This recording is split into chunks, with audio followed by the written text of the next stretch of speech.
ప్రకాష్ గారు ఈటెల రోల్ ఉందా, ఈటెల రాజేందర్ రోల్ ఉందా, లేకపోతే ఇరికిస్తున్నారా? ఫైనాన్స్ మినిస్టర్ సంతకం ఉండదు, ఫైనాన్స్ సెక్రటరీ సంతకం ఉంటది. ఆయనని ఇప్పుడు చీఫ్ సెక్రటరీ చేశారు. ఇప్పుడు అది బాధ్యత ఎవరిది? చీఫ్ సెక్రటరీది. ఇప్పుడు ఆ లిస్ట్ లో పేర్లలో చీఫ్ సెక్రటరీ పేరు ఉండాలి. మరి ఎందుకు లేదు? అది 660 పేర్లలో ఉండొచ్చు. ఎందుకంటే ఒక్క నిమిషం, నువ్వు చెప్పేది విన్నా కదా ఇప్పటిదాకా. ఒక్క మాటేనండి. ఆర్థిక మంత్రి ఎంత వరకు ఉంటది అంటే, ఇప్పుడు ఒక ప్రపోజల్ వస్తుంది ఈ ప్రాజెక్టుకు నిధులు ఇన్ని కావాలని చెప్పి, అవి ఎన్ని ఇవ్వాలి, అవసరమా లేదా, ఇవన్నీ ఆర్థిక మంత్రికి ఉండవు. తన దగ్గర డబ్బులు ఉన్నాయా లేవా అనేది ఒక్కటి తప్ప మిగతా ఏది కూడా ఆర్థిక మంత్రికి సంబంధం ఉండదు. ఎందుకంటే ఇరిగేషన్ డిపార్ట్మెంట్ లో ఎస్ఎస్ఆర్ రేట్లు వాళ్ళే డిసైడ్ చేస్తారు, ఆడిట్ డిపార్ట్మెంట్ వాళ్ళదే ఉంటది, ఇది కార్పొరేషన్ లోన్లు తెచ్చే బాధ్యత వాళ్ళకే ఉంటది. ఇది ఫార్మల్ అప్రూవల్ ఇవ్వాలి. అదే విషయాన్ని గోస్ కమిటీ ముందు చెప్పారు రాజేందర్ గారు.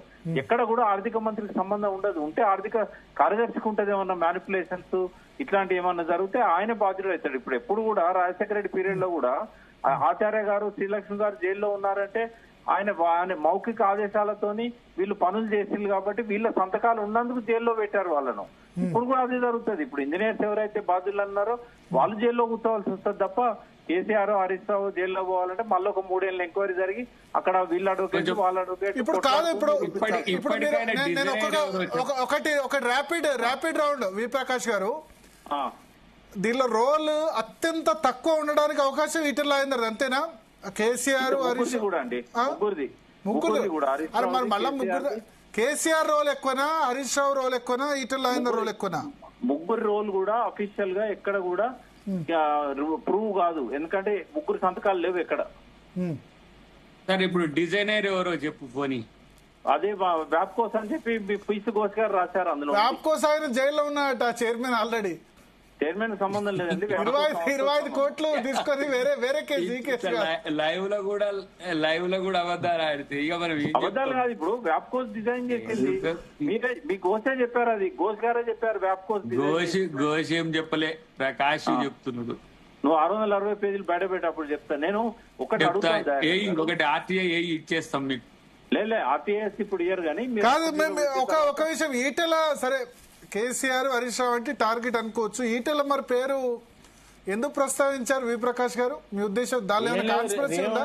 రేవంత్ రెడ్డి కాదు, నేను విప్రకాష్ నరార్ గారు, మీరు బీజేపీ కాబట్టి ఎట్లా చెప్తారు విప్రకాష్ గారు? ఈటెల గారు విప్రకాష్ కూడా సేమ్ వేనని చెప్తాడు రాసుకో. భరత్ గారు చెప్పండి. ముగ్గురిని కూడా ఆయన ముఖ్యమంత్రి, నేను నీటిపారుదల మంత్రి, ఆయన ఆర్థిక మంత్రి అని పిలిచారే తప్ప ఈ మొత్తం వ్యవహారం అంతా అధికారులతో నడుస్తుందండి. ఇప్పుడు సంతకాలు ప్రిన్సిపల్ సెక్రటరీలే ఉంటాయి.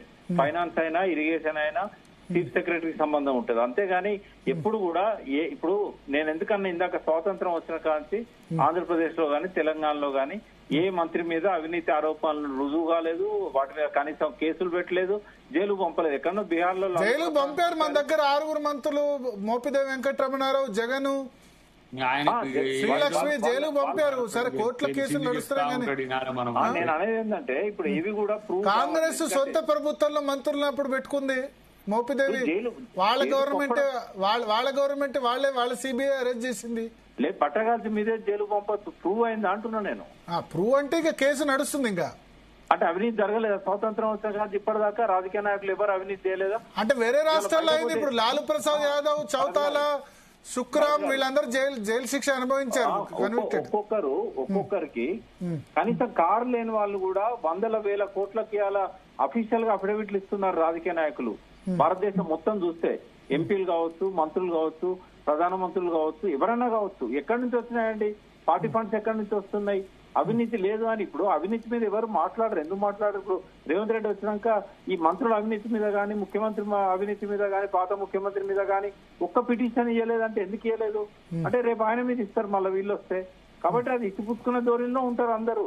ఇది మనం బయట మాట్లాడుకోవడానికి అవినీతి గురించి జరుగుతలేదంటే తప్పది. 100% అవినీతి ఉంది, కానీ బయట పెట్టుకోరు. కాళేశ్వరంలో కూడా ఉంది, కాళేశ్వరంలో ఉంది, దాంట్లో జరగాలి. అట్లా అంటే మన ప్రకాశం. నేనేమంటున్నా భరత్ గారు చెప్పండి. ప్రతి దగ్గర ఉంటదండి అవినీతి. అదే నేను ఇంతకుముందు అదే చెప్పింది. విప్రకాష్ గారు స్టాండ్ ముందే చెప్పి అద్దంకి దయాకర్ గారికి ప్రతి దగ్గర ఉంది అవినీతి. ఇందుగలందు సందేహం లేదు. ఇదంతా కూడా కొంచెం ఏదో చర్చకు నడిచింది, కానీ రేపు జరిగే అన్నిటి కూడా సీరియస్ గా వాచ్ చేయరి. మీరు అనుకుంటున్నట్టుగా మీరు గట్టి భావిస్తున్నట్టుగా వార్నింగ్ ఇస్తున్నారు దయాకర్ గారు బీఆర్ఎస్. ఏమున్నది లోకల్ బాడీ ఎన్నికలు నడుస్తుంది సినిమా. ఒకవేళ మీరు నిజంగానే అవినీతి మీద కనుక ప్రూవ్ చేయదలుచుకుంటే ఇంకా 5 years పడుతుంది. ఆ 5 years దాకా ఈ పాలన ఉంటుందా? ఇంకో అవసరం ముఖ్యమంత్రి లేదు. ఉంటాడు. అది ఆయన 10 years దాకా కంటిన్యూ ఉంటది. చేయడానికి ఆ ముచ్చట ఎందుకు? రేపటి చూడరా అది. రేపు ఏం చేస్తారు మీరు? రేపు ఏం చేస్తారు? రేవంత్ రెడ్డి గారు అరెస్ట్ చెప్తున్న వారెంట్ చేయడం ప్రకారమే కాదు 10 కదా, సంవత్సరాలు తెలుసు ఉన్నాం. ఇంకా అటు తర్వాత ఇంకా మళ్ళా ఉంటాం గానీ ఫస్ట్ అవినీతి చేసిన వాళ్ళు ఎన్ని కాలం ఉంటారో చూద్దాం, ఎన్ని రోజులు బయట ఉంటారో చూద్దాం. అసలు అవినీతి మీద కేసే మొదలు కాలేదు. అది ఎప్పుడు విచారణ జరగాలి, ఎప్పుడు వాళ్ళు అప్పీల్ పోవాలి? ట్రైలర్ అయింది, ఇక సినిమా ముందుంది, అంతేనా అంతే. దయాకర్ గారు? ఎట్లయితే ఇది ఒక రిపోర్ట్, ఇది ఫెయిల్ ఎట్లయితే దీని మీద ఎంక్వైరీ జరగాలి. మళ్ళా సిట్టో లేకపోతే ఈ మన పోలీస్ ఆఫీసర్లతోని, ఏసీబీతో విచారణ, ఈడీతో విచారణ, ఇదంతా ఎంత కాలం పడుతుంది? ఒక్కొక్కరిని పిలిచి విచారించుడు, మళ్ళీ అది కోర్టులో వేయాలి, దాని మీద వీళ్ళు హైకోర్టులో పోయి స్టే చేస్తారు, దాన్ని సుప్రీంకోర్టు పోయి వెకేట్ చేయించాలి.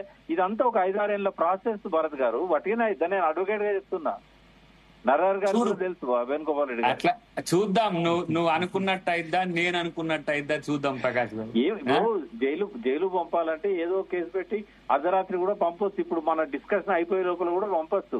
కానీ నేను అనేది ఏంటంటే, ఇప్పుడు కాళేశ్వరం లాంటి ప్రాజెక్టులలో అవినీతిని ప్రూవ్ చేయాలంటే కనీసం మీకు ఒక 5 ఏళ్లు పడుతుంది. ఒకవేళ నిజంగానే అవినీతిని ప్రూవ్ చేయాలనుకుంటే కాలయాపన చేయాలంటే 10 ఏళ్లు పడుతుంది. ఇప్పుడు మీరు చూసిన లెక్క అది, ఇప్పుడు మేము చేసే లెక్క చూడండి. ఇప్పుడు పొలిటికల్ మైలేజ్ కొరకు ఆలోచిస్తారు.